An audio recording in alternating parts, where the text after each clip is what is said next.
आदाब साथी, हाजिर हूँ फिर मैं एक नई वीडियो के साथ। डीआरए के लिए 300 अंक महत्वपूर्ण प्रश्नोत्तर श्रृंखला। तो आज डीआरए पार्ट 6 है। 126 से 150 तक के आंसर हैं, तो इनको आप अच्छे से पढ़ लीजिएगा। तो आइए बिना देरी के वीडियो को शुरू करते हैं। बहुत ही महत्वपूर्ण प्रश्नोत्तर श्रृंखला है। तो 126वां आंसर है, बैंक का प्रतिनिधित्व करने और बकाया की वसूली के लिए अधिकृत व्यक्तियों की पहचान और अधिकार पहली बार में उपयोगकर्ता को सूचित किया जाएगा। यानी कि उसकी पहचान होगी और उसके अधिकार होंगे, उधारकर्ता को पहले सूचित किया जाएगा। 127 है, जमानत लेते समय कानून की उचित प्रक्रिया का पालन किया जाएगा। व्यवसाय के सामान्य क्रम में कब्जा लेने के बाद संपत्ति की सुरक्षा और सुरक्षा सुनिश्चित करने के लिए बैंक का उचित ध्यान रखेगा। यानी कि उसकी अगर आप कब्जा कर लेते हैं संपत्ति पर, सुरक्षा आपको करनी पड़ेगी उसकी, और यह जो है कानून की उचित जो प्रक्रिया है उसका पालन भी आपको करना होगा। 128 है, बैंक द्वारा वापस ली गई संपत्ति का मूल्यांकन और बिक्री कानून के अनुसार और निष्पक्ष और पारदर्शी तरीके से की जाएगी। यानी कि आपने कोई संपत्ति उसकी कुर्क कर ली है तो उसका संपत्ति का मूल्यांकन और बिक्री जो है कानून के अनुसार होगी, निष्पक्ष होगी और पारदर्शी तरीके से होगी, गुपचुप तरीके से नहीं होगी। 129 है, बैंक किसी भी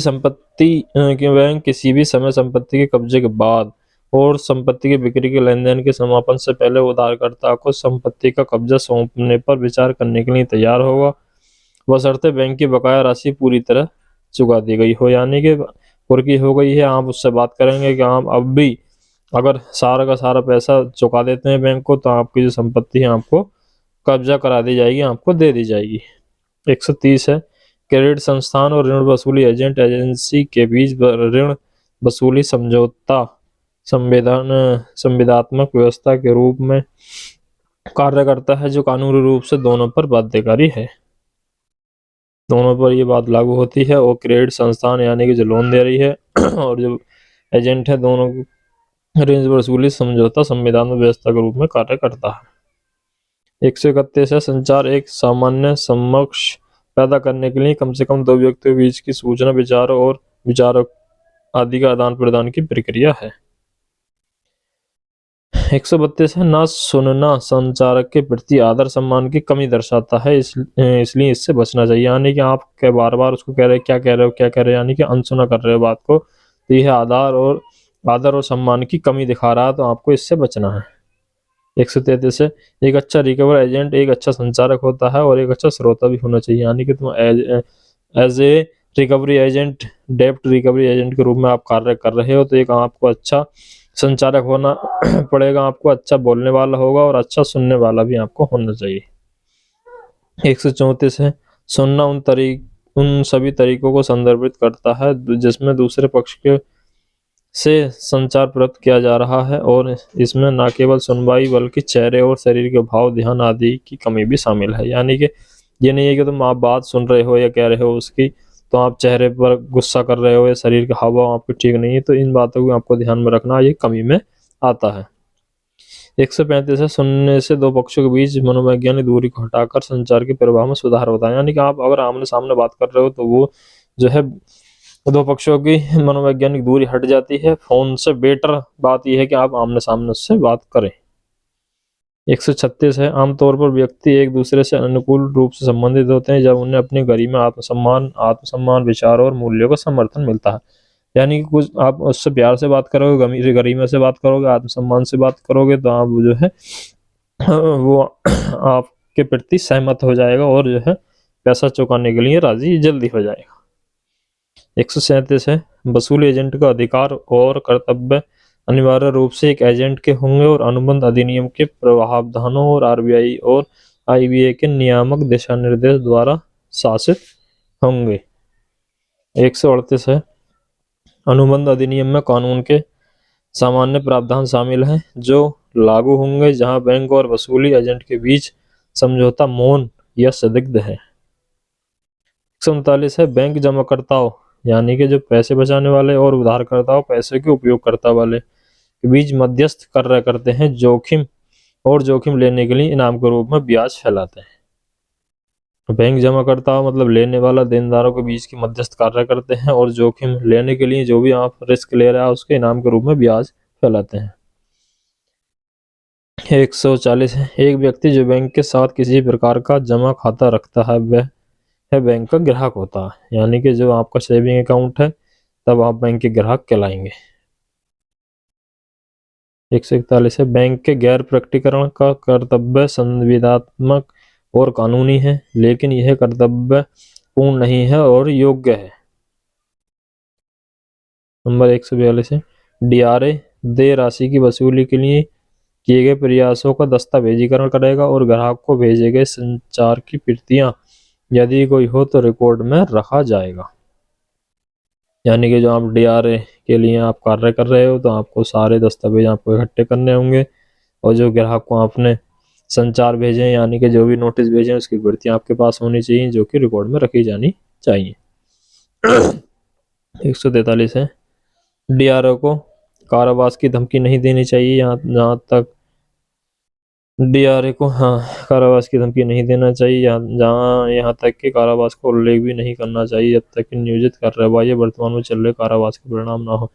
यानी कि आपको उसको डराना धमकाना नहीं है, ये नहीं आपको कहना है कि आपको जेल हो जाएगी, जेल का आपको जिक्र भी नहीं करना है।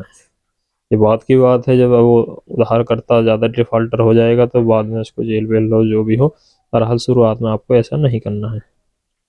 144 है, डीआरओ को पुलिस द्वारा गिरफ्तारी हिरासत की धमकी नहीं देनी चाहिए जब तक कि प्रथम दृष्टया ग्राहक की कार्रवाइयाँ आपराधिक मंशा का संकेत ना दें जिससे पुलिस गिरफ्तारी हिरासत में आ सकती है। फिर वही बात आ गई, डीआरओ को पुलिस की गिरफ्तारी हिरासत की धमकी नहीं देनी है कि आपको हम पुलिस बुला लेंगे आप उधारी नहीं देंगे, तो ये बात की बात है, वो शुरू में आपको ऐसा नहीं करना है, प्यार से ही बात करनी है, प्यार से पैसे निकल जाए तो अच्छा है। 145 है, डीआरओ को ग्राहक से उपहार या किसी प्रकार की रिश्वत स्वीकार नहीं करनी है। किसी ग्राहक द्वारा रिश्वत का किसी प्रकार के भुगतान की पेशकश किए जाने पर डीआरओ को अपने प्रधानाध्यापक को प्रस्ताव की सूचना देनी चाहिए। यानी कि आपको उससे किसी भी वो उपहार दे भी रहा है तो आपको मना करना है, गिफ्ट को मना करना है, आप उसको गिफ्ट की मांग भी नहीं कर सकते और किसी प्रकार की रिश्वत आप नहीं ले सकते। अगर वो ऐसा कुछ कर रहा है तो आपको बैंक में सूचना देनी होगी। 146 से ग्राहक के स्थान पर जाने पर डीआरओ को उधारकर्ता की गोपनीयता और व्यक्तिगत स्थान का सम्मान करना चाहिए। यानी कि ग्राहक के स्थान पर जा रहे हो आप डीआरए के रूप में तो आपको उसकी गोपनीयता बनाए रखनी है। ये ऐसा नहीं है कि पूरे मोहल्ले में आप कह दो कि साहब उस पर उधार का तकादा आया, ऐसा कुछ नहीं करना आपको, और उसका व्यक्तिगत स्थान जहाँ भी है उसको सम्मान करना है। 147 है, यदि ग्राहक भुगतान करने से इनकार करता है तो ऐसे निर्णय के परिणाम को उसे समझाया जाना चाहिए। नंबर 1, उसके सिविल खराब हो जाएगी, ये बताना है आपको। क्रेडिट संदर्भ एजेंसी IBA नकारात्मक सोच में संबंधित ये बताना आपको। नंबर 3 है, संबंधित कानूनी कार्रवाई उसका प्रभाव बताना आपको, कानूनी कार्रवाई हो सकती है। नंबर 4 है, कानूनी कार्रवाई की रक्षा गलत लागत अलग ऐसी प्रक्रिया पर विचार किया जाना चाहिए। यानी आपको बताना है कि आप अगर कानूनी कार्रवाई होती है तो उसकी लागत जो है आप पर ही डाल दी जाएगी। बैंक को लागत आती है इस पर तो वो तुम पर ही डाली जाएगी, तो इससे बेहतर ये आप ऐसे भुगतान कर दें। 148 से उचित व्यवहार संहिता बैंक द्वारा अपनाई गई स्वैच्छिक संहिता है। यानी कि जो उचित व्यवहार हाँ बैंक द्वारा अपना रहे हैं वो स्वैच्छिक संहिता होती है। 149 है, बैंकिंग कोड और मानकों की प्रमुख प्रतिबद्धताओं में से एक यह है कि बैंकों की किसी भी ग्राहक को जाति, लिंग, वैवाहिक स्थिति, धर्म या विकलांगता के आधार पर भेदभाव नहीं करेगा। यानी कि ऐसा नहीं है कि आप की जाति का उधार करता है तो आप उसको जो है हल्के में ले जाए, यानी कि कोई भी तकादा नहीं करें, या आपको आप आदमी है वो आदमी, यानी कि आपका लिंग उसका लिंग एक जैसा, तो वो भी ऐसा नहीं। वैवाहिक स्थिति से भी कोई मतलब नहीं है, आपको धर्म से कोई मतलब नहीं है, विकलांगता से कोई मतलब नहीं है, कोई भी आपको भेदभाव नहीं करना है। जो भी बैंक के रूल हैं उसके अनुसार ही आपको कार्य करना है। 150 है, बकाये की वसूली के संबंध में बैंक के कोड और मानकों में से एक प्रतिबद्धता यह है कि जब ग्राहक चुकौती अनुसूची और चूक का पालन नहीं करता तो बैंक वसूली के पालन करते समय देश के कानूनों और अनुसार परिभाषित प्रक्रिया अपनाएगा बकाया राशि का। मतलब जो है आपको चूक नहीं करनी है, और चुकौती पर जो भी आप नियम कानून है, बैंकिंग कोड है, मानक है, उसके अनुसार आपको कार्य करना है। देश में जो कानून है उसके अनुसार ही आपको परिभाषित करना है और बकाया राशि जो है उससे वसूल करवानी है। तो वीडियो कैसी लगी? अच्छी लगी तो लाइक शेयर करना ना भूलिएगा और चैनल को सब्सक्राइब कर लीजिए। काफ़ी मेहनत लगती है वीडियो बनाने के लिए। तो मैं जो है आज आधे क्वेश्चन हो गए हैं, डीआरए पार्ट 6 हो गए हैं। 300 के 300 क्वेश्चन आपको मैं रोज एक एक करके डाल के दूंगा, तो आपको इससे बेहतर आपको तैयारी कर सकेंगे और आप पास होने की कगार पर आ जाएंगे। आप अगर आपको पर आपको एक बात ध्यान रखनी है कि आपको जो है ये ध्यान से ही पढ़ने, ऐसे नहीं है वीडियो स्किप कर रहे हो या मतलब ऐसे ही ध्यान कहीं और पढ़ कहीं और रहे हो, तो यानी कि आपको बिल्कुल मन लगा कर पढ़ाई करनी। तो थैंक यू, बाय बाय।